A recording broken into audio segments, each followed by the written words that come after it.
কি এই জায়গাটাই তো? হ্যাঁ স্যার।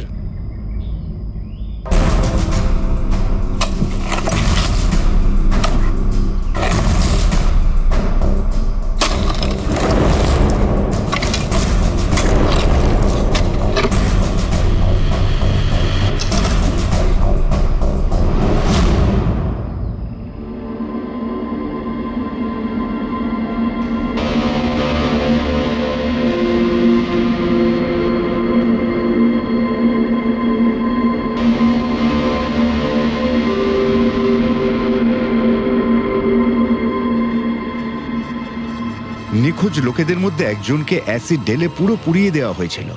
আপনি এটা কি করে জানলেন যে যে মারা গেছে সে এদের মধ্যে কেউ একজন? অন্য কেউ তো হতে পারে। ডেন্টাল রিপোর্ট থেকে জানা গেছে ওই লাশটা ভিকটিম নাম্বার 4 রিচা কুমারের। বাকি যারা নিখোঁজ হয়েছিল তাদের কি খবর? না স্যার, কারোর কোনো খোঁজ পাওয়া যায়নি। রিচার সাথে যা হয়েছে তা দেখে আমার মনে হচ্ছে না যে ওনাদের মধ্যে আদৌ কেউ আর বেঁচে আছেন। স্যার, তার মানে স্যার স্যার স্নেহালও বাঁচবে না। স্নেহালকেও মেরে ফেলবে স্যার। পঙ্কজ, দেখ নিয়ে যাও ওকে বাইরে। পঙ্কজ, স্যার হতে পারে এটা কোনো সিরিয়াল কিলারের কাজ হয়তো। না পুরবি, আমার তো মনে হয় না এটা কোনো সিরিয়াল কিলারের কাজ, কারণ নর্মালি সিরিয়াল কিলারের একটা প্যাটার্ন আছে, প্যাটার্ন খুন করার, কাউকে মেরে ফেলার। কিন্তু না না, জানি না কেন তবুও সিরিয়াল কিলার মনে হচ্ছে না আমার। এই দেখো, সে যেই হোক এ তো যাকে তাকে মারছে, সে কোনো মেয়ে বা মহিলা হোক বা কোনো পুরুষই হোক। এই দেখো, এরা হলো সবাই স্টুডেন্ট, বয়সটাও এদের কাছে কোনো ব্যাপার না। এটা নিশ্চয়ই অন্য কোনো ব্যাপার। এই দেখো, এই নাতাশা বেচারি তো, আরে নাতাশার সঙ্গে যখন দুর্ঘটনা ঘটে তখন ওর সঙ্গে ওর বয়ফ্রেন্ডও ছিল, কুলদীপ। কুলদীপ নাম ওর। হ্যাঁ স্যার, আমি ওনাকে 3 বার জিজ্ঞাসাবাদ করেছি, তারপরে কিন্তু বিশেষ কিছু আমি জানতে পারিনি। কুলদীপ, স্যার এটা আমার ভুল। আমার সেদিন নাতাশাকে একা গাড়িতে ছেড়ে যাওয়া উচিত হয়নি। সবকিছু শুরু থেকে বলো, সব কথা ডিটেলে। স্যার, নাতাশা এমআইবি কোম্পানিতে রিসেপশনিস্টের জব করত। তখনই একদিন হঠাৎ করে কোনো বড় কোম্পানি থেকে ভালো জবের অফার এসেছিল। Sir 1 minute.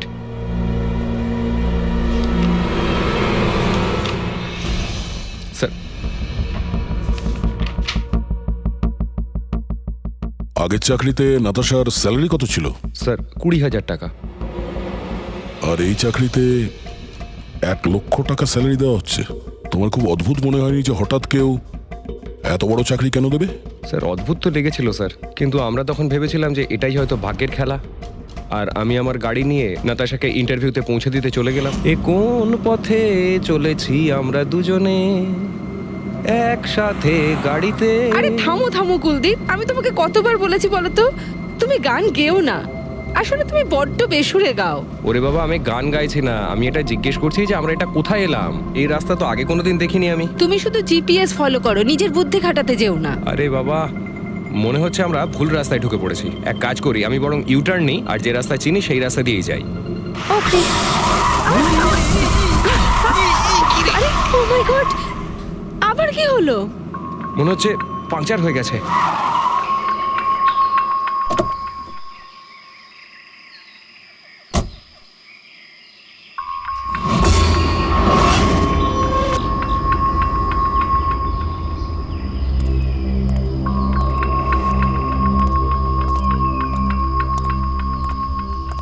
ও নো, দেখো দুটো টায়ারই পাংচার হয়ে গেছে। একটা হলে তো পাল্টানো যেত। তাহলে এবার কি করব? এখানে ট্যাক্সি, অটো কিছুই তো পাওয়া যাবে না। দাদা দাদা দাদা, 1 মিনিট 1 মিনিট। এখানে আশেপাশে কত মেকানিক পাওয়া যাবে? হ্যাঁ আছে তো, 2 কিলোমিটার সামনেই আছে। কি হয়েছে, পাঞ্চার হয়ে গেছে নাকি? হ্যাঁ দাদা, আমাকে একটু ছেড়ে দেবেন? ছেড়ে দিতে পারি, কিন্তু 50 টাকা আরে লাগবে। 100 টাকা নিয়ে নেবেন, চলুন। আরে কুলদীপ, তুমি আমাকে এখানে একা রেখে যাচ্ছ? আমি যাবো আর আসবো, ঠিক আছে? আমার তোমার সাথে আসাই উচিত হয়নি। লাভ ইউ সোনা। 10 মিনিট তুমি ভেতরে বসো, বাইরে বেরোবে না। আমি যাবো আর আসবো, চলো চলো। ও আমাকে বলেও ছিল যে আমি ওকে যেন একলা ছেড়ে না যাই। যদি আমি ওর কথাটা শুনতাম গো। তারপর তুমি মেকানিককে নিয়ে ওখানে পৌঁছলে আর ওখানে নাতাশা ছিল না। না স্যার। স্যার ওই বাইকের লোকটা এদের সঙ্গে মিলে আছে।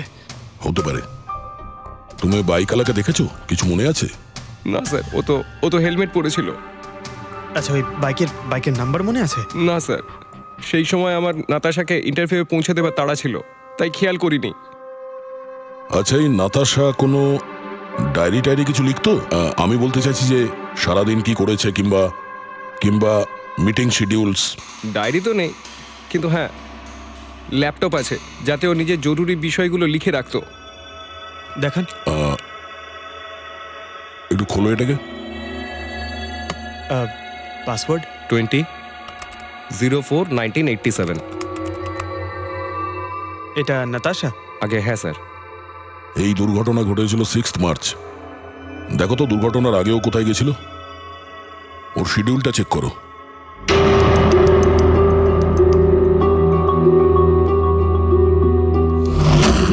স্যার 3 মার্চ ও জেডি ল্যাব গিয়েছিল ব্লাড টেস্ট করাতে। হ্যাঁ তো স্যার 1 সপ্তাহ আগে স্নেহালও ওখানে গিয়েছিল জেডি ল্যাবে। কি বোরিং ফিল্ম দেখালে তুমি আমাকে, জানো মাথা ধরে গেল। হ্যাঁ, ফিল্মটা একদম বোরিং ছিল না। আরে কি বোরিং ফিল্ম ছিল। আমার খুব খিদে পেয়েছে, চলো ওখানে কি কিছু খেয়ে নি। না, আমি খেতে পারবো না, তুমি খেয়ে নাও। আমাকে এখন 12 আওয়ার্স ফাস্টিং করতে হবে। আমার কাল ব্লাড টেস্ট আছে। Blood test? তোমার কি হয়েছে? Relax, it's just a blood test, normal routine checkup. আরে বাবা, তুমি তো ভয় দেখিয়ে দিয়েছিলে আমায়। আচ্ছা, ব্লাড টেস্টে ভয় পেয়ে গেলে, আর যদি আমার কিছু হয়ে যায় তখন কি করবে? তখন অন্য কেউ চলে আসবে। কি? অন্য কেউ? হ্যাঁ, অন্য কেউ? তুমি বলার সাহস হলো কি করে? আমাকে মেরো না তুমি, এখানে আমার একটা সম্মান আছে। I love you, I love you, I love you. আরে তোমার কিছু হতেই দেব না। স্যার, হ্যাঁ যা সন্দেহ করেছিলাম তাই হলো। সব ভিকটিমই গায়েব হয়ে যাওয়ার ঠিক আগে ব্লাড টেস্ট করিয়েছিল ওই জেডি ল্যাব থেকে। জেডি ল্যাব থেকে? ঠিক আছে, একটা সূত্র তো পাওয়া গেল। আর স্যার, যাদের যাদের বাছা হয়েছিল তাদের কাছে একটা বিশেষ ইমেল এসেছিল টেস্টের কয়েকদিন আগে। কিরকম ইমেল? স্যার ওই ইমেলে এটা লেখা ছিল যে ওরা পুরো টেস্টটাই 500 টাকায় করতে পারবে। স্যার এরকম ইমেল তো স্নেহালের কাছেও এসেছিল। কি? 500 টাকায় তো আজকাল একটা টেস্ট করানো সম্ভব নয়। বস একটু দেখি কি কি আছে। হ্যাঁ দেখো একবার।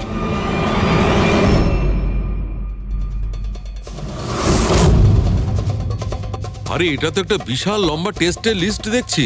এ তো 500 টাকায় হবেই না, কম করে 15-20 হাজার টাকা লাগবে। কি বলছো তুমি? হ্যাঁ, ব্যাপারটা বেশ গোলমেলে মনে হচ্ছে সালুখে। এটার তো একটাই কারণ হতে পারে সালুখে, যে টেস্ট করা আর লোকদের সিলেক্ট করা, সুস্থ লোকদের নির্বাচন করা, তারপর তাদের অপহরণ করে মেরে ফেলা। কিন্তু কেন কেন ওরা মারছে?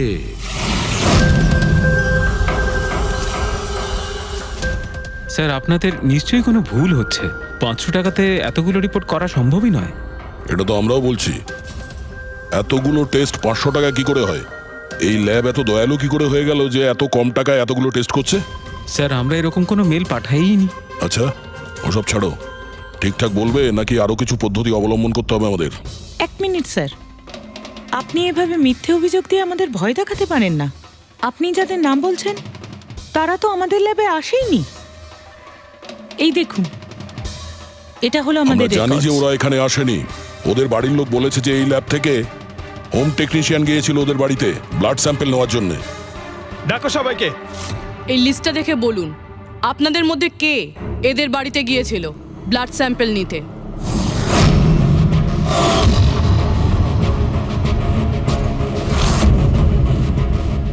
আমি যাইনি স্যার। আমি যাইনি স্যার। আমিও যাইনি স্যার। কেউ যায়নি? তাহলে ব্লাড স্যাম্পল নিজে থেকেই ওদের ঘর থেকে উড়ে এখানে চলে এলো? হ্যাঁ, এই ফিস ফিস করাটা বন্ধ করুন। জোরে বলুন, নাকি সিআইডি ব্যুরোতে গিয়ে কথা বলবো? স্যার, অ্যাকচুয়ালি আপনারা ঠিকই বলেছেন। আমরা ভিকটিমদের বাড়ি যাইনি, বরং ওরা এখানে এসেছিলেন টেস্ট করাতে। কিন্তু সেই দিন নয় যেদিন আপনি বলছেন। এই দেখুন, কয়েক মাস আগে এসেছিলেন ব্লাড টেস্ট করাতে, ওইসব রিপোর্টস করাতে নয়। অর্ধেক সত্য তো তুমি বলে দিয়েছো, এবার পুরোটাই বলে দাও। কি করেছো তোমরা এদের সাথে? বলছি তো আমরা কিচ্ছু করিনি। নিশ্চয়ই কেউ আমাদের নাম নিয়ে নকল ইমেল পাঠিয়েছে। কিন্তু ওই নকল ইমেল পাঠানো লোকেরা কি করে জানলো যে তোমার ল্যাবে কোন কোন পেশেন্ট এসছে ব্লাড টেস্ট করানোর জন্য? তার মানে কেউ তো আছে এই ল্যাবে যে ওই অপরাধীদের এই ডিটেল দিচ্ছিল। কে? আচ্ছা একটা কথা বলুন, যতগুলো লোক নিখোঁজ হয়েছে তাদের সবার যে ব্লাড রিপোর্ট এসছে তার কোনো কমন ব্যাপার আছে? কোনো কমন একই রকম রোগ কিংবা ব্লাড গ্রুপ এক? না স্যার, কিছুই কমন ছিল না। সবার ব্লাড গ্রুপ একদম আলাদা আলাদা ছিল। কোনো অসুখও ছিল না। মানে সবার রিপোর্টই ঠিক ছিল? পুরবী, পঙ্কজ, এদের সবাইকে গাড়িতে বসাও, ব্যুরো নিয়ে চলো এদের। কিন্তু আমি তো কিছুই করিনি স্যার। আমি একদম সত্যি বলছি স্যার, আমি সম্পূর্ণ নিরপরাধ। স্যার আমিও তো কিছু করিনি।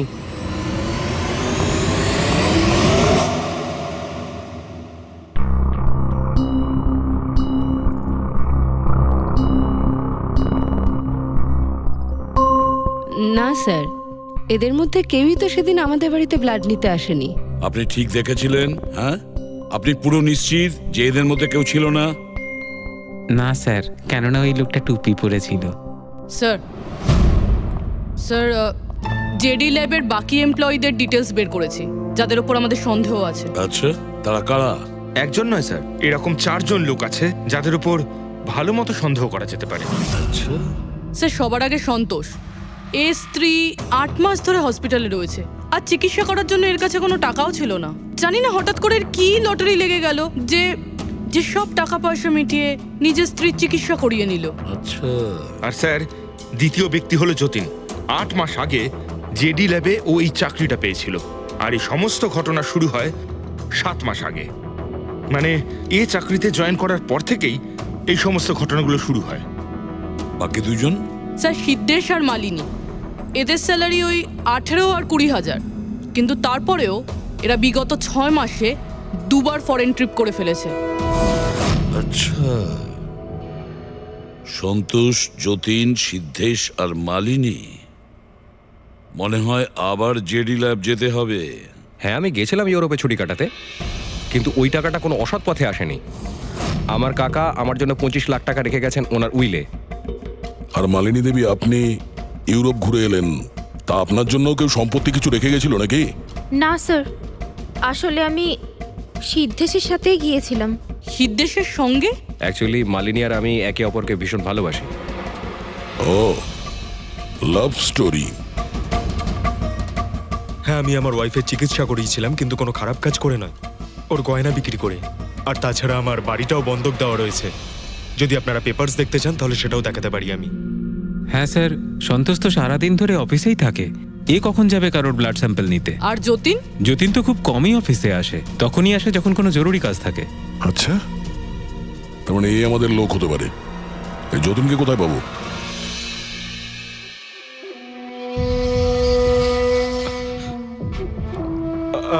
আমি কথা দিচ্ছি স্যার, কাউকে কিচ্ছু বলবো না। আমি কিচ্ছু বলবো না কাউকে। এই শপথ বাক্য সিনেমাতেই ভালো লাগে, বুঝেছো? আর আমাদের কাজের নিয়ম তো খুব ভালো করেই তুমি জানো। স্যার আমি শহর ছেড়ে চলে যাবো স্যার, আমি এই দেশটাই ছেড়ে চলে যাবো। ওরা আমাকে কোনোদিনও খুঁজে পাবে না sir. Sir please sir. Jatin, নিজের আর আমাদের সময় একদম নষ্ট করো না। যার যখন চোখ বন্ধ করার সময় আসবে তাকে তো চোখ বন্ধ করতেই হবে, বুঝেছো?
যতীন,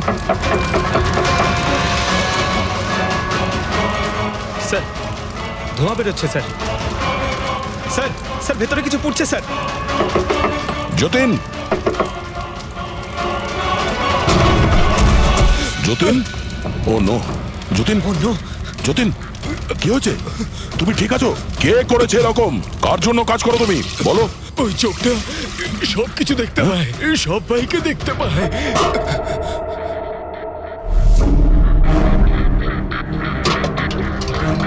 কি? যতীন, যতীন, যতীন, ও ওই চোখটা সবকিছু দেখতে পায়।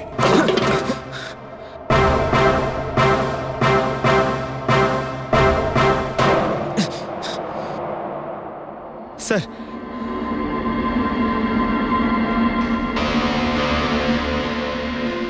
স্যার হয়তো হার্ড ডিস্ক থেকে কিছু জানা যেতে পারে।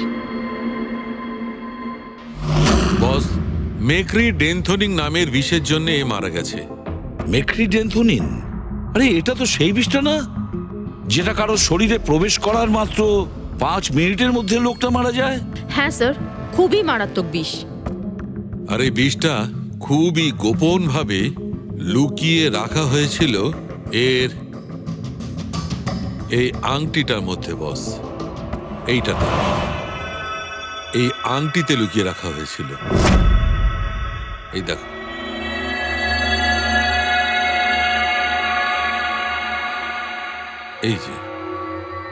এই যে দেখতে পাচ্ছ, ছোট্ট একটা পিন, এই ছুঁচে বিষটা ছিল, আর এইটা এই আংটির ওপর ছিল।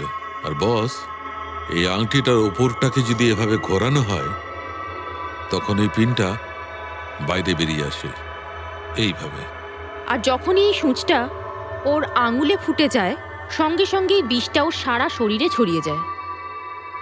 কিন্তু স্যার, যতীন নিজেকে শেষ করতে যাবে কেন? ফেডরিক, যতীনের ধরা পড়ার ভয় ছিল। একটা কথা তো স্পষ্ট যে যতীন নিজের বসকে, মানে যার হয়ে ও কাজ করত, তাকে খুব ভয় পেত।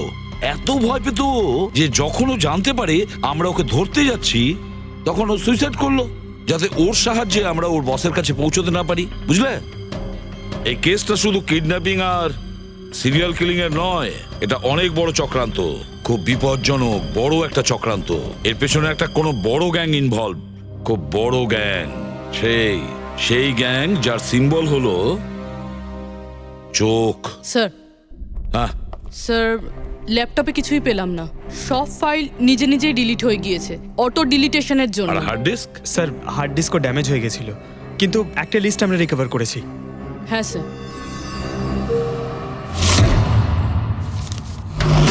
আরে এতে 100-রও বেশি নাম রয়েছে।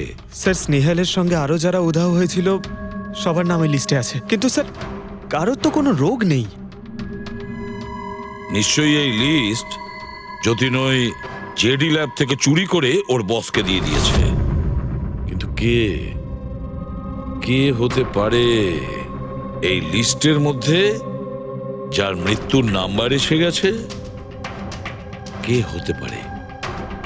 একটা কাজ করো, এই লিস্টে যতজন আছে, যতজনের নাম আছে, প্রত্যেককে ফোন করো, সতর্ক করো তাদের, ওদেরকে জানাও যে ওদের প্রাণের ঝুঁকি আছে।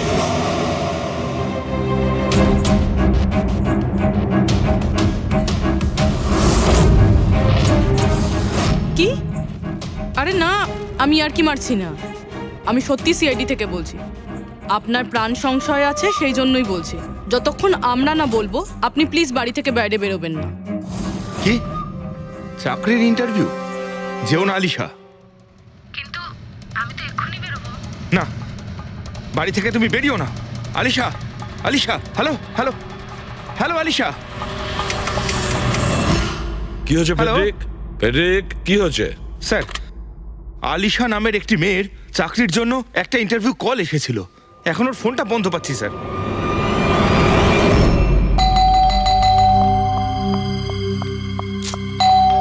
ওহো, এখন আবার কে এলো?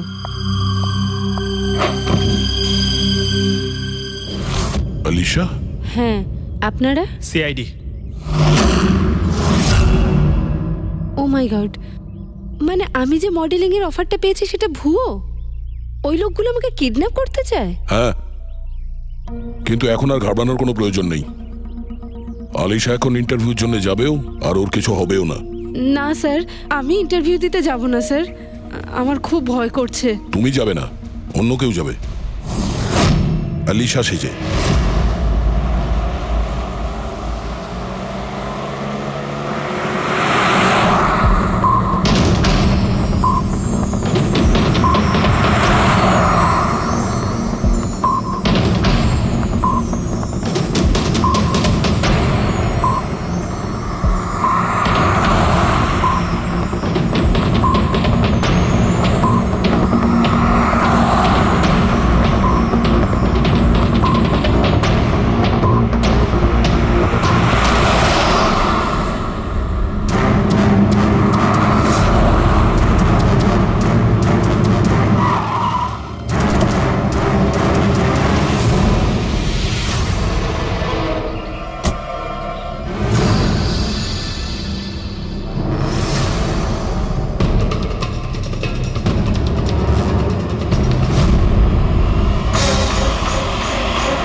এক্সকিউজ মি, অ্যাকচুয়ালি আমি রাস্তা হারিয়ে ফেলেছি। ওই জিপিএস এ কিছু প্রবলেম হয়েছে, তো একটু হেল্প করতে পারবেন? আপনি কোথায় যেতে চান ম্যাডাম? আমার এই সামনেই, আমি এখনই বলছি।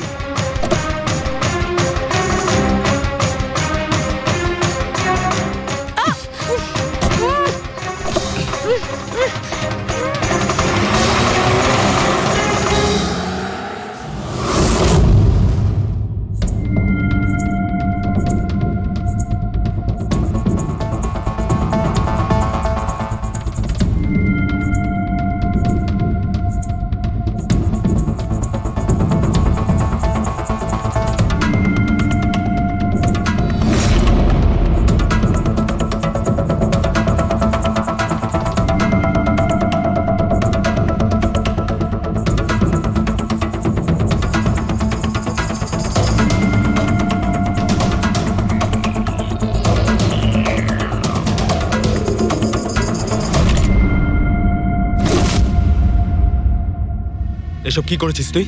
আলিশার বদলে অন্য একজনকে তুলে নিয়ে এসেছিস। আরে ভাই, এতে আমি কি করব? গাড়িটাও আলিশার ছিল আর মোবাইলটাও আলিশারই ছিল। তাহলে আলিশার ব্লাড গ্রুপটা কোথায়? তোকে তো এবার বসই দেখবে।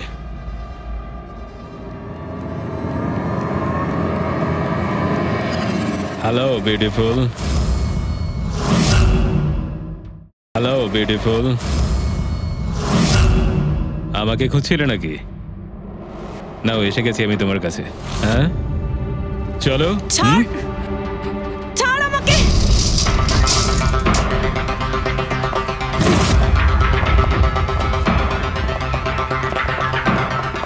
পালানোর চেষ্টা, বিউটি উইথ ব্রেনস।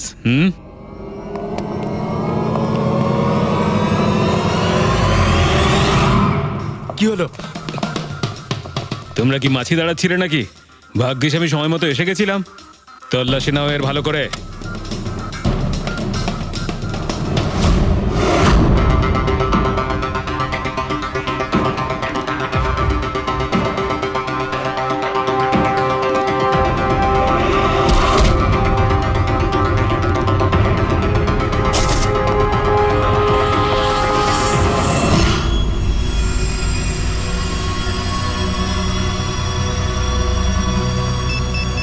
বস, জুতোতে কি আছে? নিজেই দেখে নাও।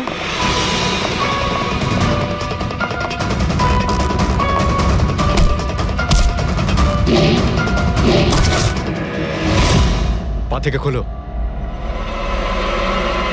খোল। কত টাইম লাগাস রে তোরা? হ্যাঁ,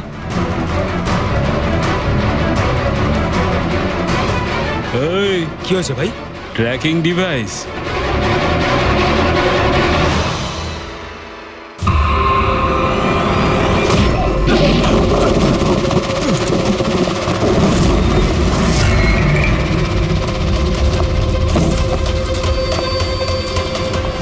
তোরা ঠিক করে চেক করিসনি নাকি? আর তুই হিরোইন, কে রে তুই? তোদের কাল। আচ্ছা, সিআইডি। ও পালাও।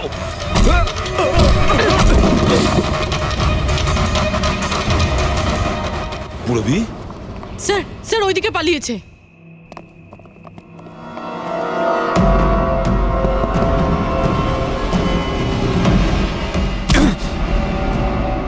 স্নেহাল, এসো তাড়াতাড়ি বেরো। কেউ আছে? বেরিয়ে এসো, তাড়াতাড়ি এসো। আসুন, বাইরে আসুন, আসুন তাড়াতাড়ি। এইদিকে, সামলে সামলে।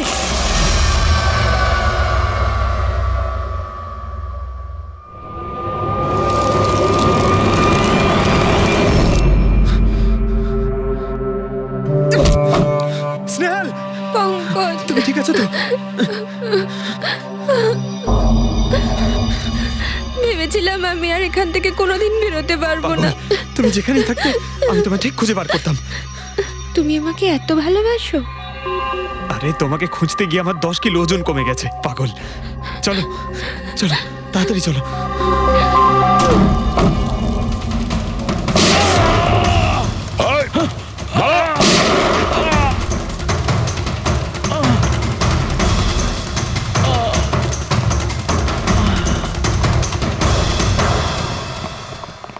এত সহজে তোকে মরতে দেবো না।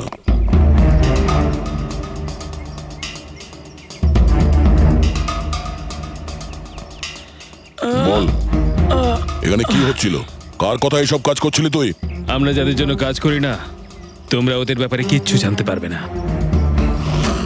ওদের চোখ তোমাদের দেখতে পাবে, কিন্তু তোমরা ওদের কখনো দেখতে পাবে না। আমরা দেখতে পাবো না? আহা। শরীরের অঙ্গ প্রত্যঙ্গের জন্য লিভার, কিডনি, আসলে ব্যাপারটা হলো আজকাল সব জিনিস ট্রান্সপ্লান্ট হয়ে যায় তো। কি মানুষের শরীরের অঙ্গ প্রত্যঙ্গ স্মাগলিং এর এত বড় চক্র চলছে? হ্যাঁ, জেডি ল্যাবের মতো এরকম অনেক ল্যাব আছে যেখান থেকে আমরা লোকেদের ডাটাবেস চুরি করি আর ওদের মধ্যে থেকে সুস্থ লোকেদের বাছি, যাতে ওদের অর্গানস বেচে কোটি কোটি টাকা আমরা বিদেশিদের থেকে কামাতে পারি। কোন বিদেশিদের? কোন বিদেশিদের? সারা পৃথিবীর বিদেশিরা একটা স্পেশাল ওয়েবসাইটে আসে যেখানে মানুষের শরীরের আলাদা আলাদা অঙ্গ প্রত্যঙ্গের নিলাম হয়। একবার টাকা আমাদের অ্যাকাউন্টে চলে এলে আমরা ক্লায়েন্টের ব্লাড গ্রুপের লোককে খুঁজে বের করি ওই লিস্ট থেকে। তারপর ওদের 500 টাকা টেস্ট করার জন্য মেসেজ পাঠাস, যাতে এটা জানতে পারিস যে ওদের হাঁটু, লিভার কিংবা হার্ট তোদের ক্লায়েন্টের সঙ্গে ম্যাচ করছে কিনা। হ্যাঁ, একদম ঠিক। ম্যাচ হওয়ার পরে আমরা ওদের ইন্টারভিউয়ের জন্য ডাকি, ঠিক ওই রকম ভাবে যেভাবে একটা মাকড়সা একটা মাছিকে লোভে জেলে ফাঁসায়। এইসব বাজে কাজ করার পরেও আবার দাঁত বার করে হাসছিস?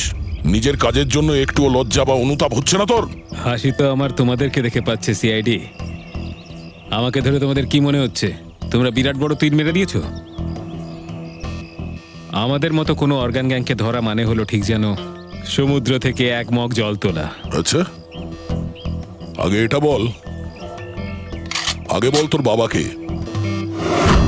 মারো আমাকে, আমিও এটাই চাই যে তুমি আমাকে মেরে ফেলো, কেননা আমি জ্যান্ত ধরা পড়েছি জানতে পারলে না? আমার বস, আমার বন্ধু, আমার পরিবার, আমার বাড়ির লোকজন সবাইকে মেরে ফেলবে। কে তোদের বস আর কে কে শামিল আছে তোদের এই চক্রে? এর উত্তর আপনি আমার মুখ থেকে কোনোদিন শুনতে পাবেন না এসিপি স্যার।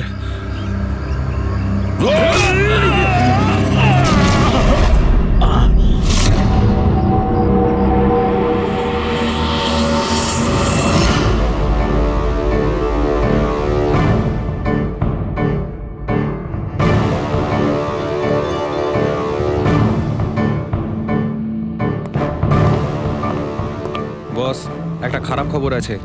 আমাদের অর্গান গ্যাংয়ের চোখ সিআইডির লোকেরা বন্ধ করে দিয়েছে। কিন্তু রণবীরকে দিয়ে সিআইডি কিছু বলাতে পারার আগেই ও আত্মহত্যা করে নিয়েছে। সিআইডির লোক আমার 1000 চোখের মধ্যে একটা চোখ বন্ধ করলে কি আর হবে? একটা চোখ যদি ওরা বন্ধ করে তার বদলে আমরা 100টা চোখ খুলব। এবার তো জমবে আমাদের খেলা।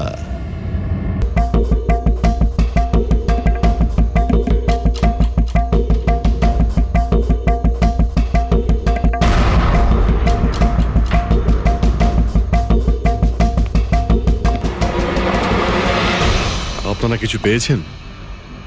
না স্যার, এমনিতেই তো জানা যায় যে কিভাবে আগুন লেগেছে, কিন্তু এখানে তো বোঝাই যাচ্ছে না যে আগুন লাগার কারণটা কি। আচ্ছা, দেখো অ্যাম্বুলেন্স কত দূর এলো। ঠিক আছে স্যার।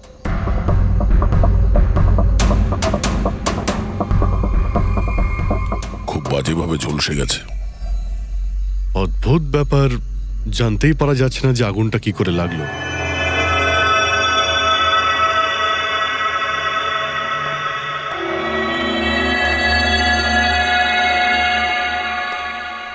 কিভাবে হলো এইসব? সবকিছু তো একদম ঠিক ছিল, জানি না আগুন কি করে লাগলো।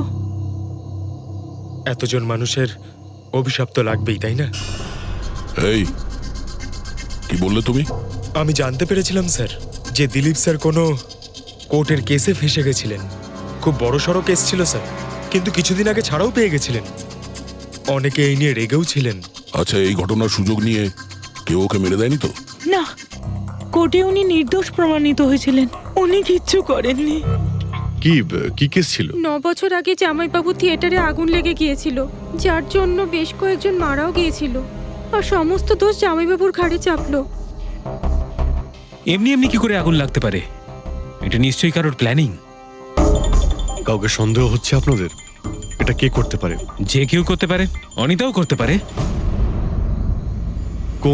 কোন অনিতা? টনির ওয়াইফ, ও এখানে এসেও ছিল।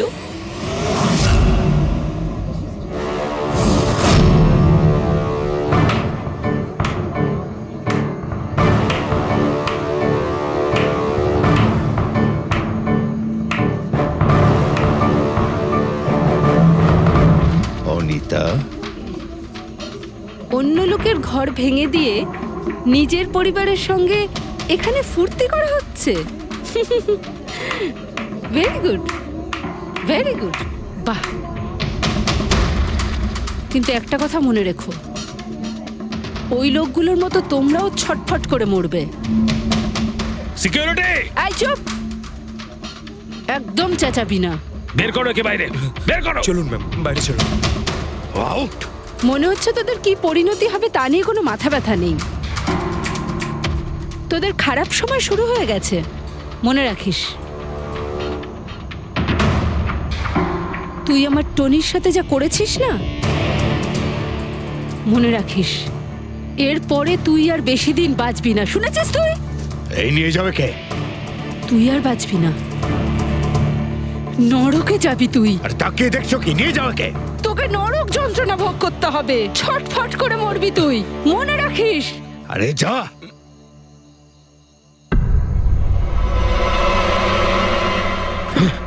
Let's enjoy Rohan. আরে ভুলে যাও।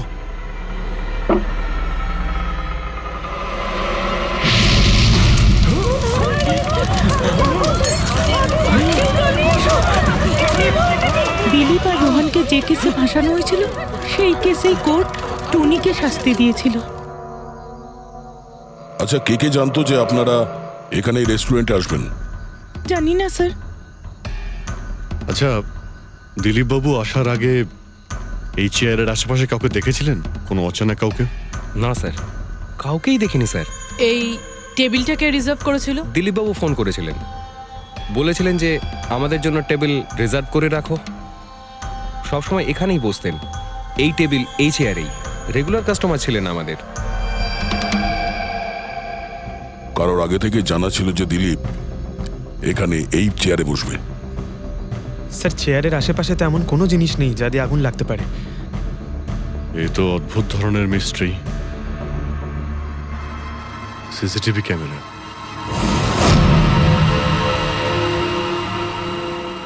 এর ফুটেজ থেকে জানতে পারা যাবে কি হয়েছিল এখানে। ও মাই গড, এসব কিভাবে হলো?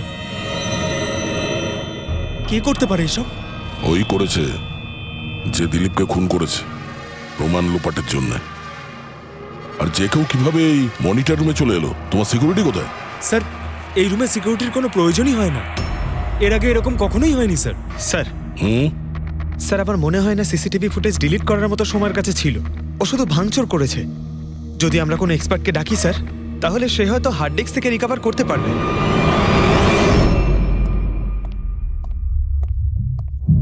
স্যার হ্যাঁ স্যার 9 বছর আগে দিলীপ আর রোহনের একটা থিয়েটার ছিল যেটায় আগুন লেগে গিয়েছিল।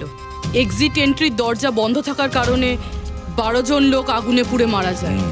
ভিকটিমদের ফ্যামিলি যখন কেস করে তখন ইনভেস্টিগেশনে জানা যায় যে সেই সময় একজন গার্ড ছিল।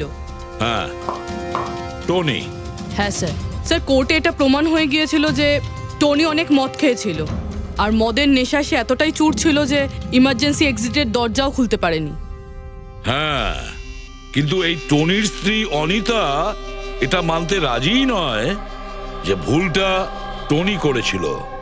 স্যার শুধু উনিই নন, অনেক আর্টিকেল এবং নিউজ পেপারও কিন্তু কোর্টের সিদ্ধান্তের ব্যাপারে কথা বলেছিল। যখন এই ঘটনাটা ঘটেছিল তখন দিলীপ আর রোহনের বিরুদ্ধে সলিড এভিডেন্স ছিল, কিন্তু তারপর কেস চলতে থাকলো। 9 বছর হয়ে গেল। কিছু প্রত্যক্ষদর্শী বয়ান বদলে দিল আর কিছু লোক বাইরে চলে গিয়েছিল। স্যার, দিলীপ আর রোহন নিশ্চয়ই টাকা আর ক্ষমতার অপব্যবহার করেছে, আর এই কথাটা নিশ্চয়ই টনি জানতে পেরেছিল। ওই হয়তো পাঠিয়েছে অনিতাকে দিলীপকে মারার জন্য। কিন্তু ফেডরিক, যখন অনিতা ওখানে ছিলই না তাহলে আগুন লাগালো কি করে? না না, সিকিউরিটি লোকেরা তো ওকে বাইরে বের করছিল ওই রেস্টুরেন্ট থেকে। এমন কি জিনিস ছিল যার জন্য হঠাৎ করে আগুন লাগলো? স্যার হয়তো ডক্টর সালুংখে আমাদের কোনো হেল্প করতে পারে। না হলে অনিতা।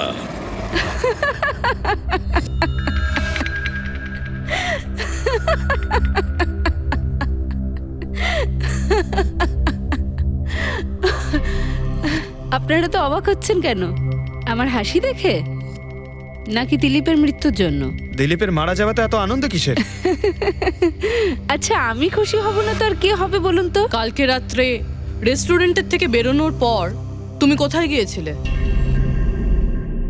জেলে আমার স্বামীর সঙ্গে দেখা করতে। ওয়ার্ডেনের কাছে সমস্ত রেকর্ড আছে, আপনারা চাইলে চেক করতে পারেন। সেটা তো আমরা করবই। আর এইটাও যে তুমি ওই আগুনটা লাগালে কিভাবে? কোনো কালো জাদু করেছিলে তুমি? দিলীপের গায়ে হঠাৎ করে আগুন লাগলো কি করে? কালো জাদু জানলে অবশ্যই প্রয়োগ করতাম, কিন্তু আমি খুব খুশি হয়েছি। দিলীপও ঠিক সেইভাবেই ছটপট করে মরেছে যেভাবে 9 বছর আগে ওই নিরীহ লোকগুলো মারা গেছিল, যেটা শাস্তি এখন আমার স্বামী টনি ভুগছে। তুমি এইটা কিভাবে বলতে পারো যে টনির কোনো ভুল ছিল না? তুমি তো ওখানে ছিলেই না। আমি ওখানে ছিলাম না, কিন্তু টনি এখানে ছিল। সেদিন ওর শরীর খারাপ ছিল। ওর মালিকদের মানে রোহন আর দিলীপকে বলে তাড়াতাড়ি বাড়ি চলে আসে আগুন লাগার অনেক আগেই। ভুল ওদের দুজনের ছিল। ওরাই পুরনো দরজা ঠিক করায়নি, যার জন্য ওখানে আগুনে পুড়ে অনেক লোক মারা গেছিল। আমার স্বামীর নয়, ওদের দুজনের দোষ ছিল। তাতে তোমার নিশ্চয়ই খুব রাগ হয়েছিল, ওদেরকে মেরে ফেলারও ইচ্ছে হয়েছিল। 12 জন মারা গেছিল ওখানে। আমার থেকে অনেক বেশি রাগ ওদের পরিবারের লোকেদের হয়েছিল, কিন্তু এখন হয়তো ওরা খুব খুশি দিলীপের মৃত্যুর খবর শুনে। খুব খুশি হয়েছে। ওরা আরো বেশি আনন্দ পাবে যেদিন রোহন পুড়ে মরবে।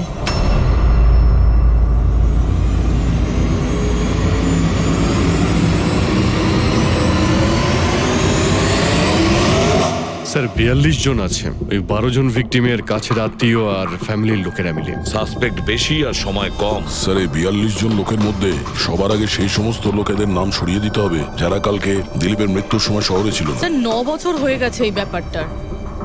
হয়তো অনেক মানুষ দেশ ছেড়েও চলে গিয়েছে, আর কিছু লোক হয়তো এই পৃথিবীতেই আর নেই। তারপরেও খোঁজ তো নিতে হবে।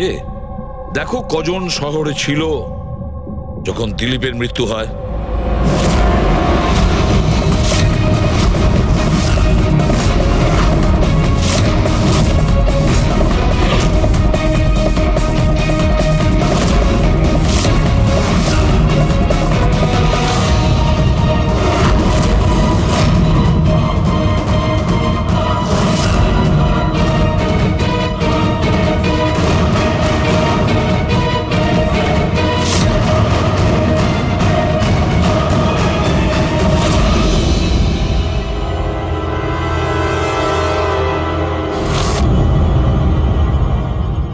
পঙ্কজ, কজন এখানে আছে? 27 জন স্যার, যারা সেই সময় শহরে ছিল, আর ওদের দিলীপকে মারার কারণও ছিল। ঠিক আছে, সবাইকে বিউরোতে ডাকো। দেখা যাক ওরা নির্দোষ হওয়ার কি গল্প শোনায় আমাদের। জেমস, তোমার বাবা 9 বছর আগে থিয়েটারে আগুন লাগার কারণে মারা গেছেন, তাই তো? Yes sir. আপনার হাজবেন্ড ফিল্ম একাই দেখতে গিয়েছিলেন? সেই দিন আমি বিজি ছিলাম, তাই উনি একাই চলে যান। কালকে রাত্রে কোথায় ছিলে তুমি?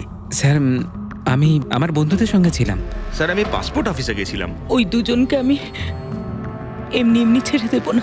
তো কি করেছিলে তুমি? ভেবেছিলাম যে দিলীপের সাথে ফেস টু ফেস দেখা করব, আর ওকে জিজ্ঞেস করব যে তুমি এরকম কেন করলে। স্যার তারপরে আমি আমার বন্ধুদের সাথে বাড়িতে যাই। আমি আমার ওয়াইফের সাথে মলে ছিলাম। স্যার আমার বন্ধুদের জিজ্ঞাসা করতে পারেন। স্যার যদি ওর সাথে আমার দেখা হতো তাহলে ও রেস্টুরেন্টে বেঁচে ফিরতো না। দিলীপ ওর কর্মের শাস্তি পেয়ে গেছে। আমি রেস্টুরেন্ট থেকে জানতে পারলাম যখন যে দিলীপের সাথে কি হয়েছে, তখন মনে শান্তি পেলাম স্যার। আর বাকি থাকলো রোহন, ও তার কর্মের শাস্তি নিশ্চয়ই পাবে। এবার এই 27টা নামের মধ্যে তাদের নামগুলো রেখে দাও যারা ঘুরিয়ে ফিরিয়ে উত্তর দিচ্ছিল, আর যারা নিজেদের উত্তর অনেক আগে থেকেই তৈরি করে রেখেছিল।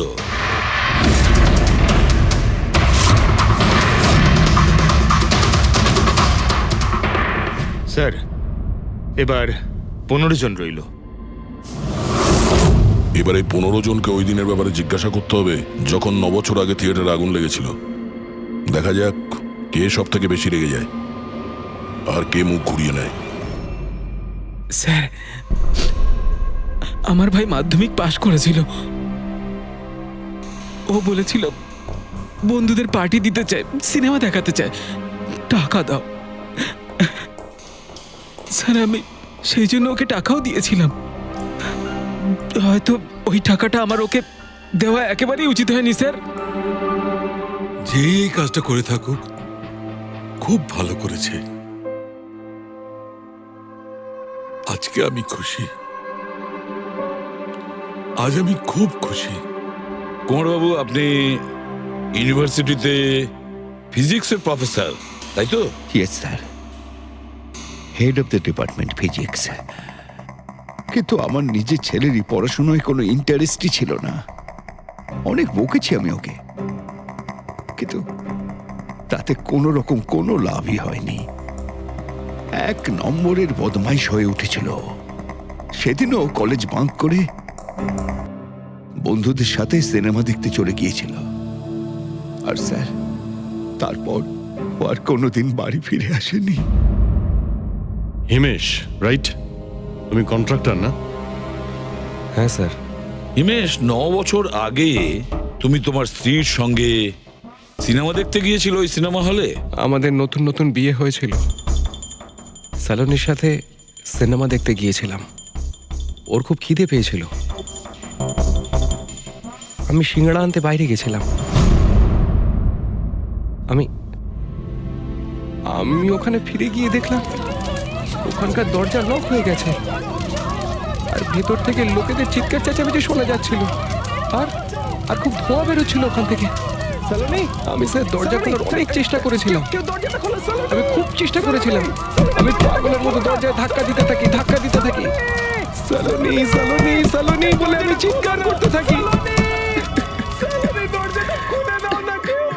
কিন্তু আমি কিচ্ছু করতে পারিনি স্যার। আমি কিচ্ছু করতে পারিনি, আমার সালোনিকে আমি বাঁচাতে পারিনি। ওখানে তো একটা গার্ডও ছিল না, টনি?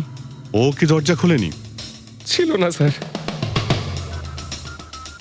ওখানে কোনো গার্ড মানে আর কাউকে দেখেছিলে তুমি? কেউ ছিল না স্যার, কেউ ছিল না। আমি 9 বছর আগে কোর্টে যে কথা বলেছি আজও তাই বলছি। যখন সিনেমা হলে আগুন লেগেছিল তখন টনি ওখানে ছিল না স্যার।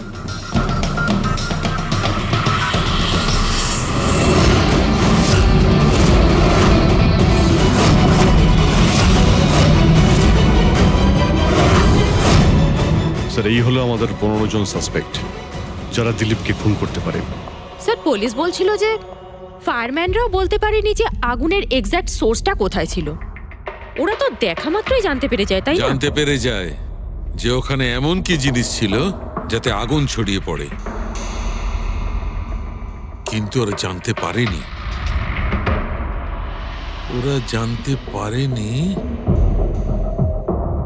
ওরা এই জন্য জানতে পারেনি কারণ ওই জিনিসটার না ছিল কোনো গন্ধ, না ছিল রং। Exactly sir. যদি এটা লিকুইড হতো না তাহলে দিলীপ নিশ্চয়ই বুঝতে পারতো ওই চেয়ারটায় বসা মাত্রই। আর পাউডার থাকলে আমরা টেস্ট করে পেয়ে যেতাম। তার মানে এটা তো গ্যাস। তার মানে হচ্ছে এটা ছিল গ্যাস। গ্যাস? এই জন্য ওই ফায়ারম্যান জানতে পারেনি যে কিসের জন্য আগুন লেগেছিল। ইনফ্লেমেবল গ্যাস বস, যার শুধু একটা স্পার্কের দরকার হয় জ্বলে উঠবার জন্য। কিন্তু একটা কথা বুঝতে পারছি না, দিলীপ যে চেয়ারে বসেছিল সে চেয়ারে গ্যাস আসলো কোথা থেকে? চেয়ার থেকেই। কি চেয়ার থেকে? সেটা এইভাবে বস, যে চেয়ারে দিলীপ বসেছিল তার নিচের অংশে কেউ ওই ইনফ্লেমেবল গ্যাসকে স্প্রে করেছিল। মারা যাওয়ার সময় দিলীপের সংস্পর্শে দুটো জিনিস ছিল। একটা তো এই চেয়ার যেটাতে ও বসেছিল, আর একটা ওয়াইনের গ্লাস যেটা ও হাতে ধরেছিল। আমরা এই দুটো জিনিসই চেক করেছি।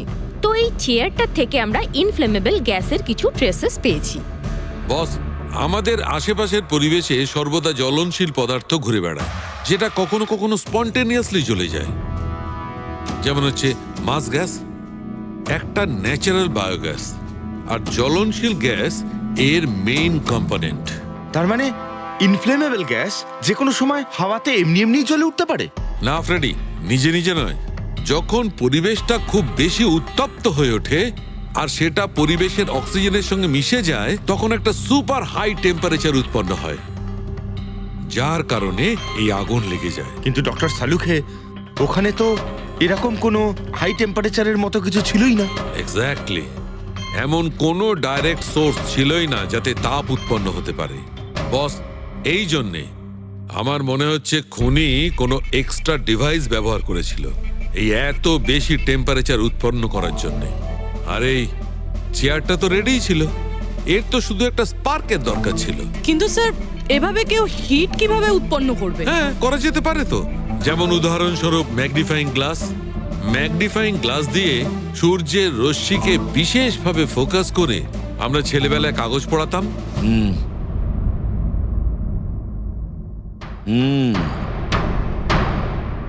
মনে হচ্ছে ওই রেস্টুরেন্টে আবার যেতে হবে, খোঁজ নিতে হবে কিসের থেকে আগুনটা লেগেছিল।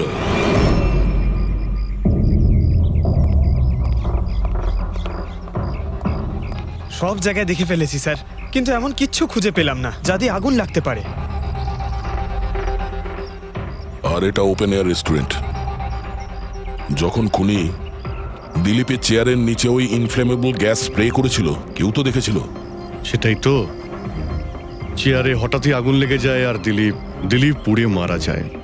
কেউ কিছু দেখেনি, আর না আমরা কোনো প্রমাণ পাচ্ছি। স্যার,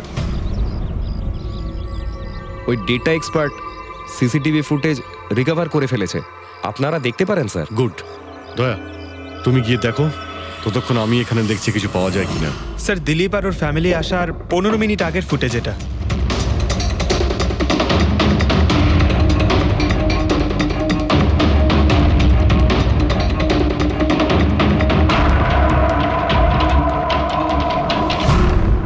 এ চেয়ার চেঞ্জ করছে। এর কোনো দ্বিতীয় অ্যাঙ্গেল আছে কি এই সময়েরই? চেক করো। 1 মিনিট স্যার।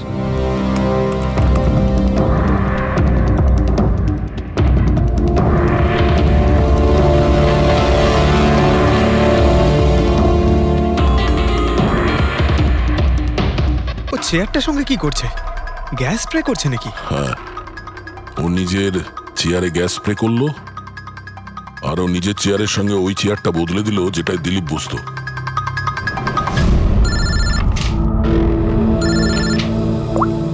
হ্যাঁ দয়া। আচ্ছা, গ্রেট, গুড ওয়ার্ক দয়া, গুড ওয়ার্ক। কি হলো স্যার? যে দিলীপের চেয়ারটা কারসাজি করেছিল তার খোঁজ পাওয়া গেছে। সে আসলে একটা লোক, ওর শারীরিক গঠনটাও জানা গেছে। আর দেখি আমরা, দয়া ফটোটা পাঠাচ্ছে।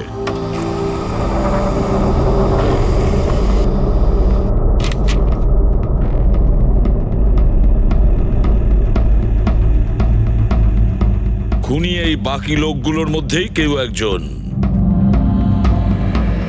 এদেরই মধ্যে কেউ।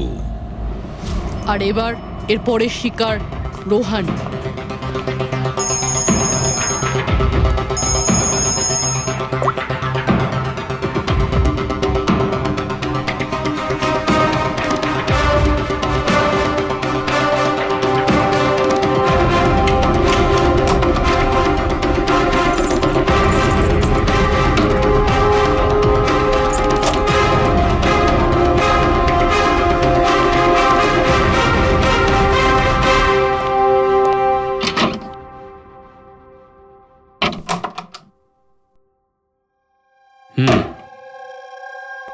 আমার মনে হয় কারোর আমার আর দিলীপের মুক্তিতে অসুবিধা হচ্ছে। আমার প্রাণের ঝুঁকি আছে এখানে। I'll talk you later, bye. Sir, everything is okay. All right, তুমি এখানেই থাকবে আর কাউকে ভেতরে ঢুকতে দেবে না। Be alert, okay? Okay sir.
My god,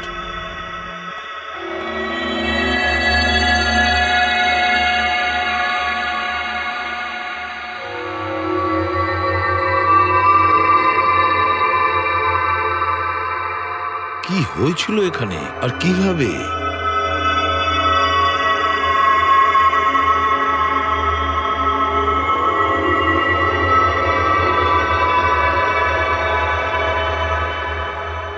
এখানে আর অন্য কোনো জিনিসের স্মেল পাওয়া যাচ্ছে না, শুধু এই পোড়া লাশটা দুর্গন্ধ ছাড়া। মানে স্যার, এই মার্ডারটাও ইনফ্লেমেবল গ্যাস দিয়েই করা হয়েছে হয়তো।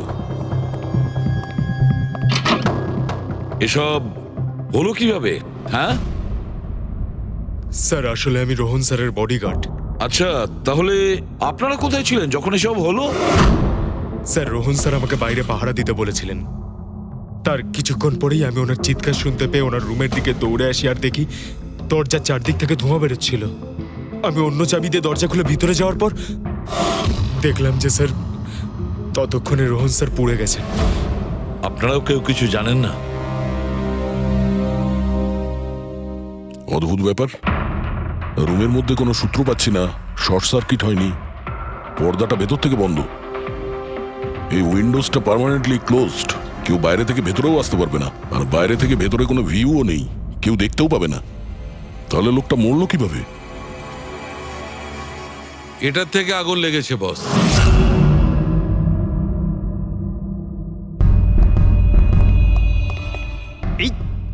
এই জিনিসটা দিয়ে এটা কি স্যার? এটা হচ্ছে ফিলামেন্ট। ফিলামেন্ট? ইলেকট্রিক বাল্বের ভেতরের ফিলামেন্ট। যখন এই ফিলামেন্টের ভেতর দিয়ে ইলেকট্রিক পাস করানো হয় তখন এটা গরম হয়ে লাল হয়ে যায়। বস, খুনিও এই টেকনিকটাই ব্যবহার করেছে ওই জ্বলনশীল গ্যাসটাকে জ্বালানোর জন্য। কিন্তু ওই রেস্টুরেন্টে যেখানে দিলীপ মারা গিয়েছিল ওখানে তো আমরা এরকম কোনো ফিলামেন্টের মতন কিছু পাইনি। বস, এত ছোট্ট একটা জিনিস, ওটা খোলা জায়গা, হয়তো কোথাও উড়ে চলে গেছে, কিন্তু এখানে তো পুরো ঘরটাই বন্ধ, তাই জন্যে খাটের তলায় এটা আমি পেয়ে গেছি। কিন্তু স্যার, ফিলামেন্ট দিয়ে ইলেকট্রিক পাস করানোর জন্য ওয়্যারসের কোনো না কোনো কানেকশন তো থাকা উচিত বেড পর্যন্ত। আছে, এখানেই নিশ্চয় কোথাও আছে। পুরো বেড চেক করেছি আমরা, রুমটাও চেক করেছি, এরকম কিছুই তো পাইনি আমরা। দয়া, ওই দরজাটা কিসের? Manager, yes sir. ওই দরজার ওপারে কি আছে? স্যার আর একটা রুম আছে, এই রুমের সাথে ওটা কানেক্টেড। এমনিতে এই দরজাটা সিল থাকে, এটাকে কেউ খোলে না স্যার। খুলুন এই দরজাটা। Yes sir. আসুন স্যার।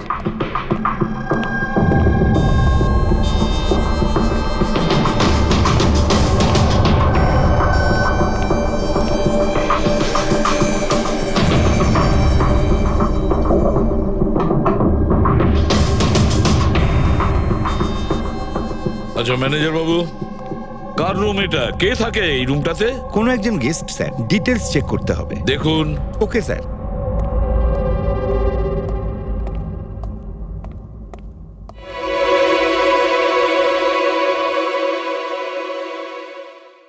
স্যার, ওখানে ওই রুমের মধ্যে যা হয়েছে স্যার, সব এই রুম থেকেই করা হয়েছে স্যার।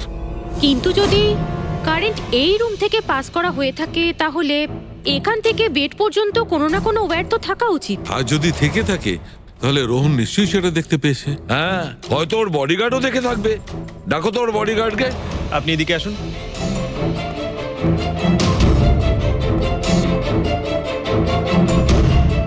একটা কথা বলো, যখন তুমি রোহনের ঘরে এসেছিল তখন কোনো তার দেখেছিলে এখানে এই দরজা থেকে ওই রুম পর্যন্ত? কোনো কিছু? না স্যার, রোহন স্যার এই রুমে ঢোকার আগে আমি এই রুমটাকে খুব ভালো করে চেক করেছিলাম, কিন্তু তার বা সেরকম কিছু আমার চোখে পড়েনি। ঠিক আছে, যাও তুমি। যাই হোক না কেন দয়া, খুনি এই দরজাটা ব্যবহার করেছে। এই দরজা দিয়ে রোহনের রুমে আসে আর রোহনের বেডে ইনফ্লেমেবল গ্যাস স্প্রে করে, আর যে কোনো ভাবেই হোক ফিলামেন্টে কারেন্ট দিয়ে দেয়, তাতে ফিলামেন্ট গরম হয়ে যায় আর ইনফ্লেমেবল গ্যাসে আগুন ধরে যায়, আর তাতে রোহনের মৃত্যু হয়। বস, একটা কথা কিন্তু ঠিক, খুনি যেই হোক না কেন তার ইলেকট্রিক আর কেমিক্যাল সম্পর্কে খুব ভালো জ্ঞান আছে। প্রফেসর কুমার, ফিজিক্সের প্রফেসর কুমার, ওর থেকে আর কে বেশি জানতে পারে এই ব্যাপারে? স্যার, ওই প্রফেসর কুমারের সঙ্গে দেখা করো। স্যার। দয়া, আমিও যাব তোমার সঙ্গে।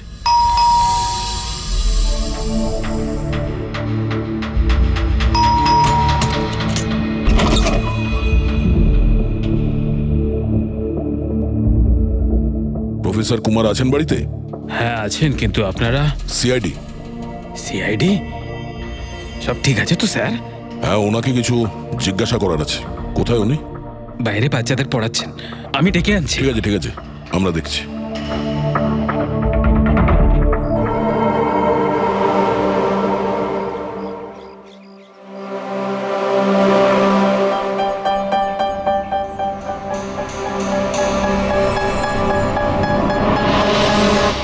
মিস্টার কুমার, আপনার কাছে আমাদের কিছু জিজ্ঞাসাবাদ আছে। বলুন, কি জানতে চান? আপনি এটাকে চেনেন? এটা তো ফিলামেন্ট। গুড, ঠিক চিনেছেন আপনি। আপনি জানেন আমরা এই ফিলামেন্টটা কোথা থেকে পেয়েছি? সেটা তো আপনারাই বলতে পারবেন কোথা থেকে পেয়েছেন। রোহনের বিছানার নিচে। কাল রাত্রে রোহন ওই বিছানাতেই পুড়ে মারা গেছে। হোয়াট? রোহনও মারা গেছে? কাল রাত্রে আপনি কোথায় ছিলেন? রাত 9টা থেকে ভোর 3টে পর্যন্ত। আপনারা আমাকে সন্দেহ করছেন? এটা আমাদের প্রশ্নের উত্তর হলো না মিস্টার কুমার। কাল আমি সারা দিন আর সারা রাত্রি বাড়িতেই ছিলাম। কোনো প্রমাণ? আগে আমার কাজের লোক রামু আর বিকাশ, প্লিজ কাম হিয়ার।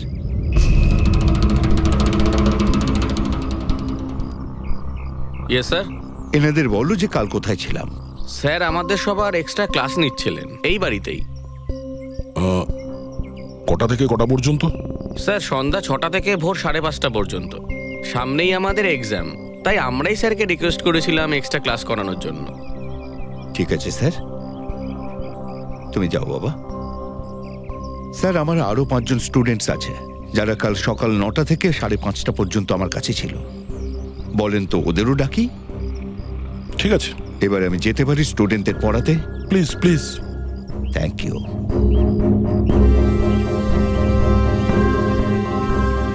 হ্যাঁ, তাহলে আমি যেটা বলছিলাম যে শোল্ডারিং ওয়্যার ছাড়াও আমরা মাদারবোর্ড ফিক্সড করতে পারি with the help of adhesive conductor.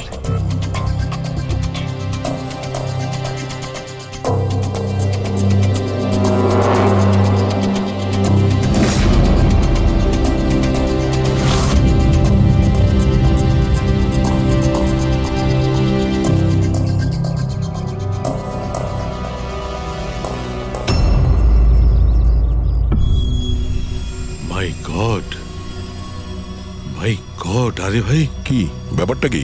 আরে ভাই, এই ভুলটা আমি কি করে করলাম? কি গড, বুড়ো হয়ে গেছি আমি বুড়ো হয়ে গেছি।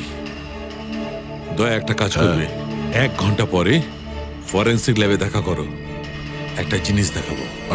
1 ঘন্টা পরে। আরে ওই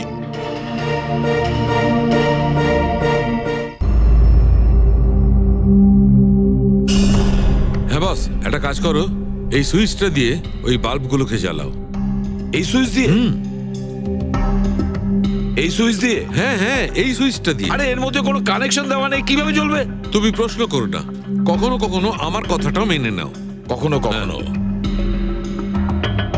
এই অন করলাম। কই স্যার, কিছুই তো হলো না। হবে হবে। আরে কি হবে? কিছুই হবে না। হবে ভাই, বিলিভ মি, হবে। 1 মিনিট। আরে ওর শরীর ঠিক আছে তো? হ্যাঁ স্যার জানি না কি হয়েছে, প্রফেসর কুমারের সঙ্গে দেখা করে আসার পর থেকেই উনি বাল্ব নিয়ে খেলে যাচ্ছেন। একটা কথা বলো, ওই ফিঙ্গারপ্রিন্ট গুলোর খবর কি, যেগুলো তুমি হোটেলের লোকেদের কাছ থেকে নিয়েছিলে আর ওই রুমটা থেকে নিয়েছিলে? স্যার অনেক ফিঙ্গারপ্রিন্টস পাওয়া গেছে, কিন্তু সবগুলো স্টাফ মেম্বারসদেরই, এছাড়া আর কারোর পাওয়া যায়নি। এটা কিভাবে সম্ভব? এই যে দাদা, একটু এই দিকেও দেখুন। হ্যাঁ হ্যাঁ, দেখছি। হ্যাঁ,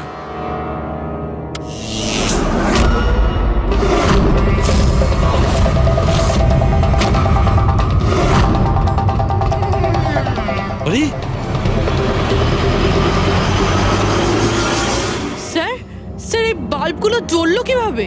এ কি কাণ্ড করলেন ডক্টর সালুকে? কোনো তার ছাড়াই আপনি সবকটা বাল্ব জ্বালিয়ে দিলেন। কিন্তু ডক্টর সালুকে, এটা আপনি করলেন কিভাবে? এটা ঠিক তেমন ভাবেই হয়েছে ফ্রেডি, যেমন ভাবে খুনি করেছিল। ওই দিলীপের চেয়ারটাতে আর রোহনের বেডে। ম্যাজিশিয়ান সালুখে, এবার পরিষ্কার করে বলুন আপনি সব করলেন কিভাবে? কারেন্ট কি হাওয়া থেকে আসলো? হাওয়া থেকে আসেনি বস, তাহলে? কারেন্ট এসেছে ইলেকট্রিক পেইন্টের সাহায্যে। Electric paint? হ্যাঁ, ইলেকট্রিক পেইন্ট। আসলে ইলেকট্রিকের যে তার হয় সেটা মেটালের হয়। Metal is a good conductor of electricity, সেই জন্য কারেন্ট ওর মধ্যে দিয়ে পাস করে। ঠিক একই রকম ভাবে কিছু পেইন্টও আছে যেগুলোকে আমরা ইলেকট্রিক পেইন্ট বলি, আর এটাও গুড কন্ডাক্টর অফ ইলেকট্রিসিটি। এর মধ্যে দিয়েও ইলেকট্রিসিটি পাস করতে পারে। অদ্ভুত ব্যাপার হলো এটা যে কোনো কালারের সঙ্গে মিশে যায়, যেটা খুব সহজে যে কোনো ব্যাকগ্রাউন্ডে মার্জ হতে পারে। ও, এই কারণেই আমরা হোটেলের রুমে আর রেস্টুরেন্টে কিছু দেখতে পাইনি স্যার। এক্স্যাক্টলি দয়া, খুনি আসলে হোটেলের রুমের আর রেস্টুরেন্টের ফ্লোরের দুটোর কালার এই কালারের সঙ্গে ম্যাচ করেছে, এই জন্য আমরা দেখতে পাইনি। তার মানে ইলেকট্রিক কারেন্ট, এই ইলেকট্রিক পেন্ট, এটা কি খুব সহজেই পাওয়া যায়? হ্যাঁ, পাওয়া যায়। আসলে এটা ইলেকট্রিক সোল্ডারিং আর রিপেয়ারিং এর কাজে লাগে। আর এটা সবচেয়ে বড় বিশেষত্ব হলো যে এটা সাধারণত খালি চোখে এটা দেখা যায় না, শুধুমাত্র ইনফ্রারেড লাইটেই এটা দেখা যায়। আমি দেখাচ্ছি।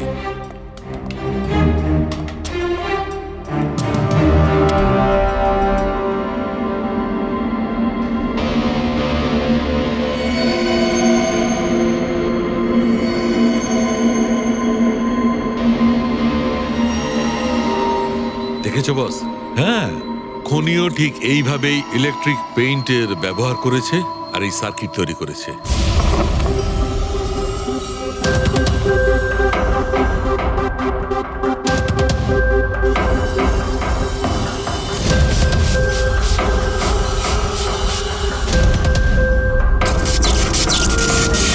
একটা কথা তো নিশ্চিত, এ যেই হোক না কেন তার এ সমস্ত ব্যাপারে খুব ভালো জ্ঞান আছে।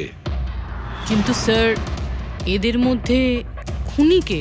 ওই প্রফেসরের সঙ্গে তো কথা বলে নিয়েছি স্যার, ও তো না, এই মুন্সি। এই লোকটা তো একজন ক্লার্ক, কিন্তু আমার মনে হয় না যে একজন ক্লার্কের সায়েন্সের ব্যাপারে এত জ্ঞান থাকতে পারে। স্যার, এদের মধ্যে সব থেকে বেশি শিক্ষিত তো ওই প্রফেসর কি মনে হচ্ছে? এটা এমন কেউ হতে পারে যেটা প্রফেসরের মতো ইন্টেলিজেন্ট নয়, অথচ এই ব্যাপারে অনেক কিছুই জানে।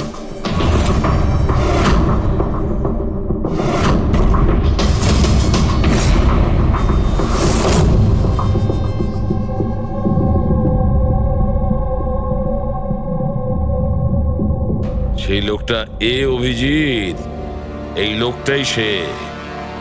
মনে পড়ছে কি বলেছিল আমাদের, যে ও কি কাজ করে?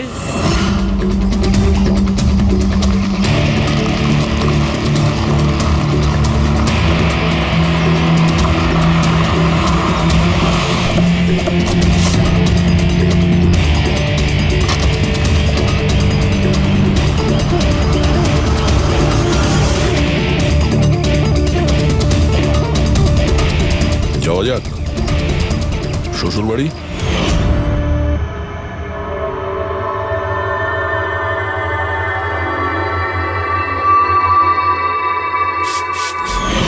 দিলীপ আর রোহনের উপর কেস হয়েছিল, কিন্তু আমি জানতাম ওরা টাকার পাওয়ারের জোরে ছাড়া পেয়ে যাবে। কিন্তু ওদের কাছে টাকা থাকলে আমার কাছে ছিল বুদ্ধি। অনেক মাস ধরে ওদের আমি ফলো করেছি, ওরা কোথায় যাচ্ছে, কি করছে, কার সাথে দেখা করছে, সবকিছু। আর শেষ পর্যন্ত ওদের দুজনকে মারার উপায় আমি পেয়েই যাই, ইলেকট্রিক পেন্ট আর সার্কিটের মাধ্যমে। এই দুটো জিনিসের বিষয়ে আমি খুব ভালো করে জানতাম। ব্যাস, দিয়ে দিলাম দুজনকে শাস্তি। দুজনকে মেরে ফেলেছি জ্যান্ত পুড়িয়ে, যেভাবে ওরা আমার সালোনিকে মেরেছিল। হিমেশ, তোমার স্ত্রীর সঙ্গে যা কিছু হয়েছে সেটার জন্য আমরা সবাই দুঃখিত, কিন্তু দিলীপ আর রোহনকে মেরে তুমি কি পেলে? তুমি কি ফিরে পেলে তোমার স্ত্রীকে? প্রতিশোধের আগুনে পুড়ে তুমি দুজনকে মারলে। আইন তোমাকে কোনোদিন ক্ষমা করবে না, কঠোর থেকে কঠোরতম শাস্তি হবে তোমার।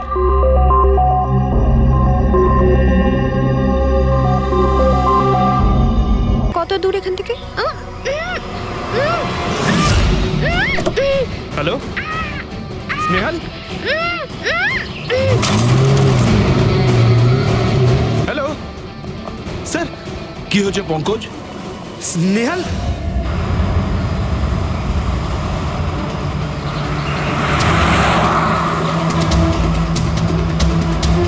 স্যার এটা স্নেহালের গাড়ি স্যার।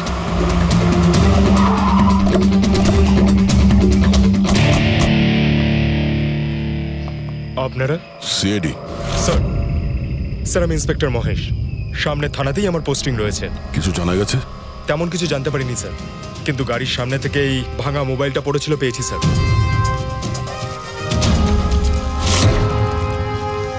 স্যার এটা স্নেহালের স্যার। এটা তো পুরোপুরি ভেঙে গেছে, মনে হচ্ছে কোনো গাড়ি চাপা দিয়ে এটাকে ভেঙে দেওয়া হয়েছে। স্যার হয়তো অপরাধী এই গাড়িটা করেই এসেছিল আর তারপরে ওকে এই গাড়িটা করেই নিয়ে গিয়েছে। স্যার এদেরকে যদি একবার হাতে পাই না, একটাকেও ছাড়বো না। আচ্ছা পঙ্কজ, স্নেহালের কারোর সঙ্গে কোনো শত্রুতা ছিল?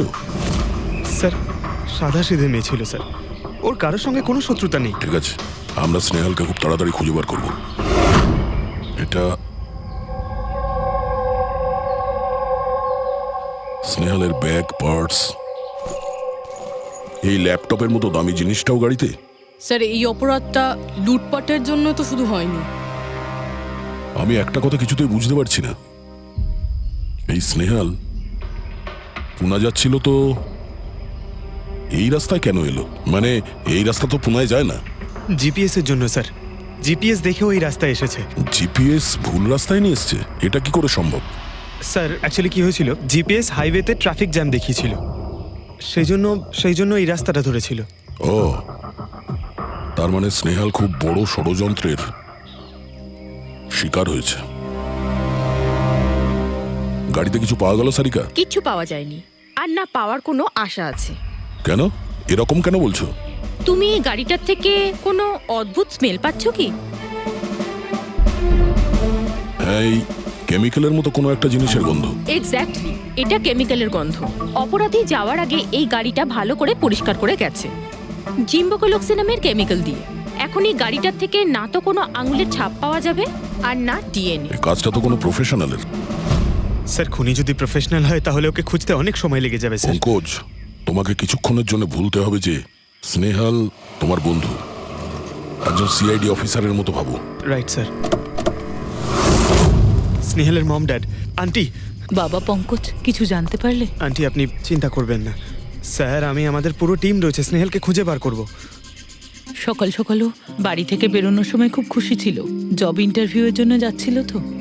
আমি ওকে বলেও ছিলাম তুই পুনা যাচ্ছিস যখন ট্রেনে চলে যা, কিন্তু ও আমার কথা শুনলো না। এই স্নেহাল পুনা যাচ্ছে সেটা কে কে জানতো? আমরা বাড়ির লোকেরা আর ওর কিছু বন্ধু বান্ধব। পুনাতে কোন কোম্পানিতে যাচ্ছিল এই ইন্টারভিউ দিতে? Okay take. ওখান থেকে রোহিত বলে একজন ফোন করেছিল। রোহিত? আপনাদের ছাড়াই রোহিত জানতো যে স্নেহাল পুনা আসছে।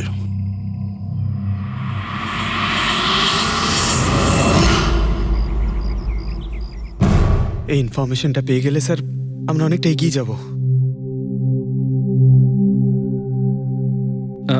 হ্যালো স্যার, আমি হলাম রোহিত, এই কোম্পানির এইচআর ম্যানেজার। রোহিত, স্নেহাল নামের একটা মেয়ে তোমার কোম্পানিতে আসার কথা ছিল না জব ইন্টারভিউ দিতে? জব ইন্টারভিউর জন্য? আগে না তো। না মানে কি বলতে চাইছেন? এই ইমেলটা আপনাদের কোম্পানি থেকে পাঠিয়েছিল তো? এটা তো আমাদের কোম্পানির ইমেল অ্যাড্রেসই নয়, কেউ নকল ইমেল থেকে হয়তো এনাকে বোকা বানিয়েছে। আচ্ছা, এরকম না তো যে এখন তুমি আমাদের বোকা বানাচ্ছ? হ্যাঁ স্যার, এই দেখুন আমার কার্ড, এখানে কোম্পানির ইমেল আইডি পরিষ্কার করে লেখা আছে। যদি আপনি চান তাহলে আমি কোম্পানির বসের সাথেও আপনার দেখা করাতে পারি। আমাদের কোম্পানির সমস্ত পজিশনই ফুল আছে আর এখানে কোনো কাজের জন্য কোনো ইন্টারভিউই চলছে না। স্যার তার মানে এই ইমেলটাও ওই অপরাধীরাই পাঠিয়েছে। অনেক বড় প্ল্যানিং করেছিল কেউ, সে যেই হোক স্নেহালের সম্পর্কে অনেক কিছু জানে। পঙ্কজ,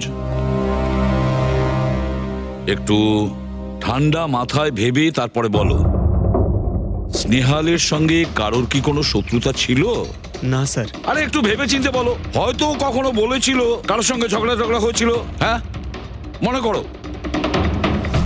দেখো ভাই পঙ্কজ, পৃথিবীতে এমন কোনো মানুষ নেই যার কখনো না কখনো কারোর সঙ্গে মনোমালিন্য হয়নি। তবে আরে ছোটখাটো ঝগড়া হয়তো হয়েছিল কারোর সঙ্গে। স্যার ছোটখাটো ঝগড়া হয়তো ওর বন্ধুদের সঙ্গে হয়েছে স্যার, কিন্তু এমন বড় কোনো ব্যাপার হয়নি যে ওকে কেউ এভাবে তুলে নিয়ে যাবে। আর স্যার স্নেহালের বাড়িতে কোনো কিডন্যাপারের ফোন পর্যন্ত যায়নি মুক্তিপণের টাকা চেয়ে।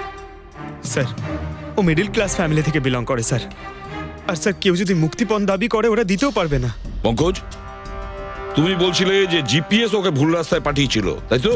আর জিপিএস থেকে ও বুঝতে পেরেছে যে ট্রাফিক জ্যাম আছে এক্সপ্রেসওয়েতে, তাই তো?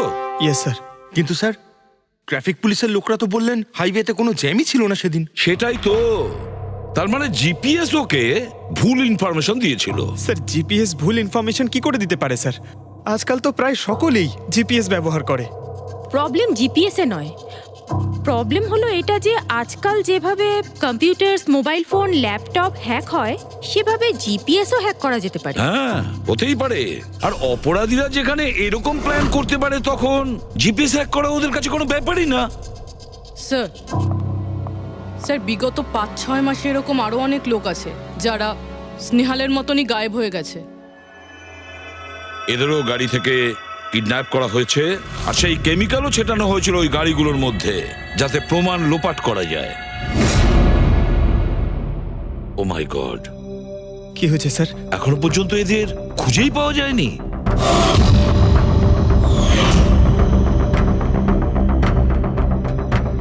পঙ্কজ, এভাবে ভয় পাবে না, বুঝেছ? স্নেহালকে আমরা খুঁজে বের করবই, ওর কোনো ক্ষতি হতে দেব না, ভয় পেও না। রবি, দেখো তো ক্রাইম ব্রাঞ্চের ইন্সপেক্টর সমীর, উনি এই কেসটা হ্যান্ডেল করছে, ওনাকে বিরতি রাখো। স্যার এই নিখোঁজ ব্যক্তিগুলো সব একই রকম ভাবে নিখোঁজ হয়েছে। প্রথমে ওনাদের চাকরি কিংবা ফ্রি গিফটের লোভ দেখিয়ে ডাকা হয়েছে, তারপরে জিপিএস হ্যাক করে গাড়িতে তুলে নিয়ে যাওয়া হয়েছে, তারপর কেমিক্যাল ঢালা হয়েছে যাতে প্রমাণ সব নিশ্চিহ্ন হয়ে যায়। সমীর, সেসব আমরা জেনেই গেছি। যদি নতুন তথ্য কিছু পাওয়া গিয়ে থাকে বা নতুন কিছু যেটা দিয়ে আমরা অপরাধীর কাছে পৌঁছতে পারি। স্যার গত মাসে এরকম নতুন কিছু একটা পেয়েছিলাম। স্যার দাঁড়ান, এখানেই দাঁড়ান স্যার।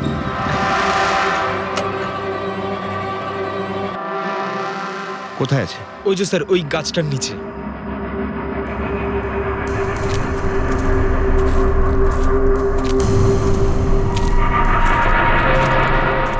কি হলো, চলো। না স্যার, আপনি যান। আরে ঘাবড়াচ্ছ কেন? আমি আছি তো তোমার সঙ্গে, এসো। না স্যার, আমার ভয় লাগে ভীষণ। আচ্ছা, জায়গাটা কোথায়? ওই যে স্যার, ওইখানে গাছটার নিচে। দাও, আমাকে দাও। স্যার, এখানের এই মাটিটা তো নরম মনে হচ্ছে।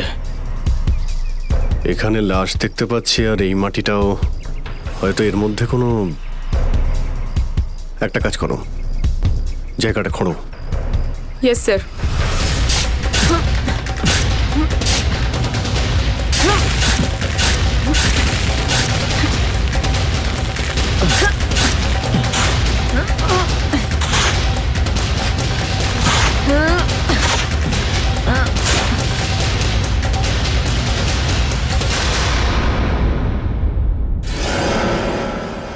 স্যার, এর মুখটা তো ঠিক করে চেনাই যাচ্ছে না। আমার কোনো বন্ধু নয় তো? না না, লাশটা একদম পচে গেছে, মনে হচ্ছে কে অনেকদিন আগে পোঁতা হয়েছে। আর স্যার, এর আশপাশের মাটি দেখে তো মনে হচ্ছে ও লাভার আগুন থেকেই পুড়ে গিয়েছে। মনে হয় ধস নামার শিকার হয়ে গেছে বেচারা। আমি আর এদিকে তাকাতে পারছি না। স্যার, স্যার এখানে একটা মেয়ের লাশ রয়েছে।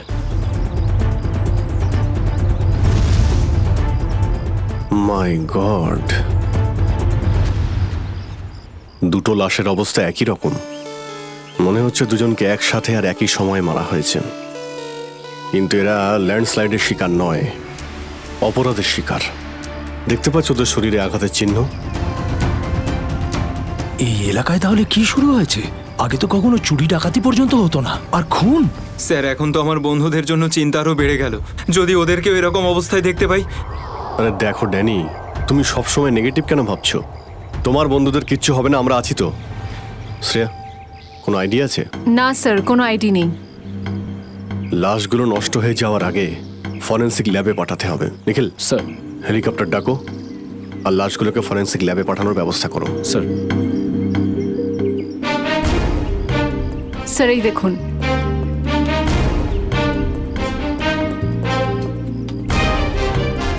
ও, কেউ আমাদের উপরে নজর রাখছে দূরবীন দিয়ে। স্যার, কাল রাতে আমিও ওখান থেকে একটা আলোর ছটা দেখতে পেয়েছিলাম।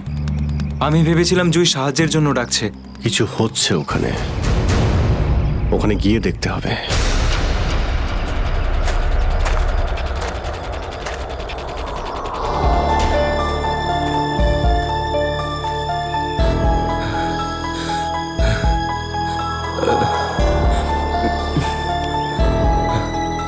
না অরবিন্দ, হাঁপালে হবে না, হেঁটে যেতে হবে।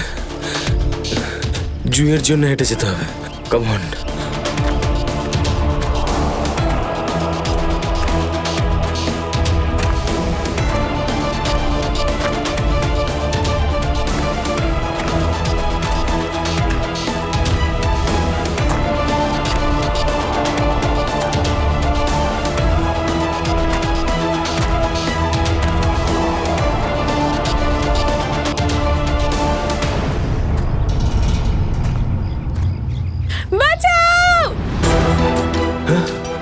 এটা তো জুইয়ের আওয়াজ। জুই, তুমি ভয় পেও না, আমি আসছি, আসছি আমি। জুই,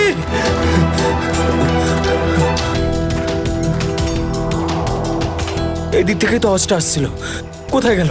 জুই, জুই,